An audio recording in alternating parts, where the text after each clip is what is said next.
So what's up mga ka-agri? So available po ito for out. So meron po dito mga pure na Rhode Island Red na bamboo line show type. Then meron din po ditong bamboo line cross sa Mohawk line na Rhode Island. Then Jack Cross Athena line na vintage line cross sa pure na bamboo line. Then meron din po tayo ditong Easter Egger na cross sa pure Americana. Then meron po tayong pure na Italian line. Then meron din po ditong silky. So yung mga peri stock po ipapakita ko sa aking post. Then nagpa-order din po kami ng fertile eggs.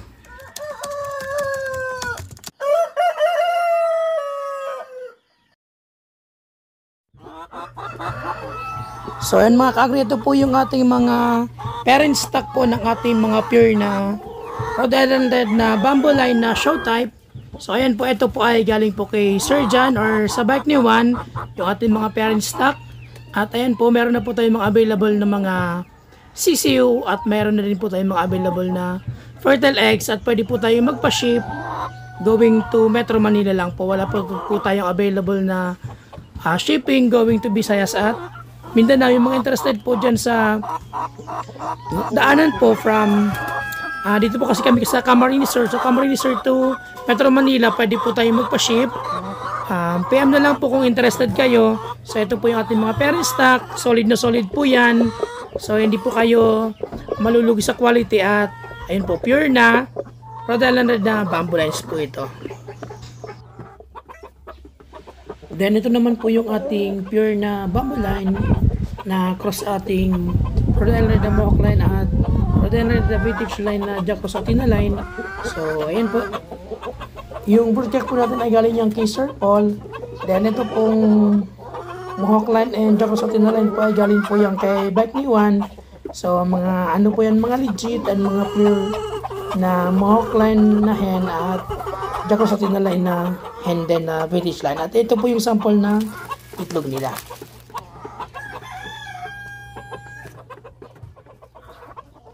Then ito naman po yung ating mga parent stock na Chinese silky. So ayun po, napakaganda. Pwede po yung gawing pet. At pwede rin naman gawing meat type kasi ito pa ay black meat. So ito po yung medicinal or medical chicken ng China na napakasarap pong lutuin. Naman po yung ating mga parent stock na Black Star Italian line. So napakalaki po niyan. Ang hen po ay umaabot ng 2 kilo. Ang broodcock naman po ay umaabot ng 2 kilo. At ito rin po ay napakalalakas mangitlog. At excellent po silang mga foragers or mahilig pong tumukan ng mga damo at mga dahon. Then ito naman po yung ating broodcock na pure na Americana. Then ito po yung black, yan po yung ating Easter Egger.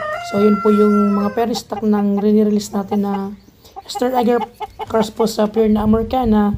Then yung isa pong Rhode Island Red na vintage line is, ayun, gagawin din po natin Easter Egger, yung magiging mga pisa nilang sisiw or mga mapuproduce nilang itlog.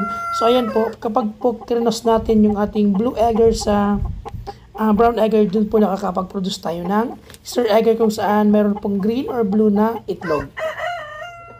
Then ito naman po yung ating mga parent stock or mga breeders na vintage line. So ito pong ating broodcock dito, ito po ay Jack Cross Athena line po.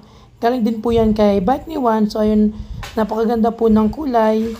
At syempre, ang lalaki po ng itlog nitong mga Rhode Island natin na vintage line. So ito po yung 2 hen.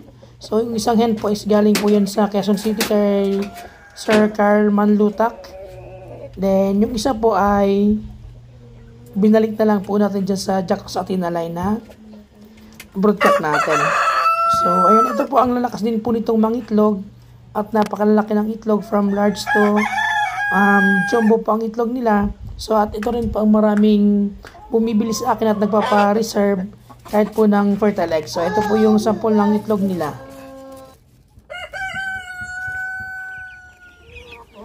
Then ito naman po yung ating future breeder na Black Parmara na pullet. So ito po ay 2 months old. So ayun, mga November, December, pwede meron na po tayong produce ng mga Black Parmara. So sila po yung mga chocolate eggers po or dark brown na mga itlog.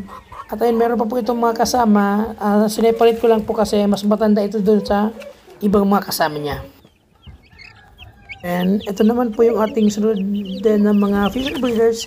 So, ito po ang ating pure na Americana. So, bale, tatlo po yan. So, hindi ko po alam kung ilan po yung pulet or kakarel dyan. So, ito po isa pang Black Kapurmaran din po yan. Kasama nung pinakita ko kanina. Ito rin po isa pa rin po yung Black Kapurmaran. So, bale, tatlo po ata yan nandito. So, ayun po yung mga future breeders natin. So, happy farming po!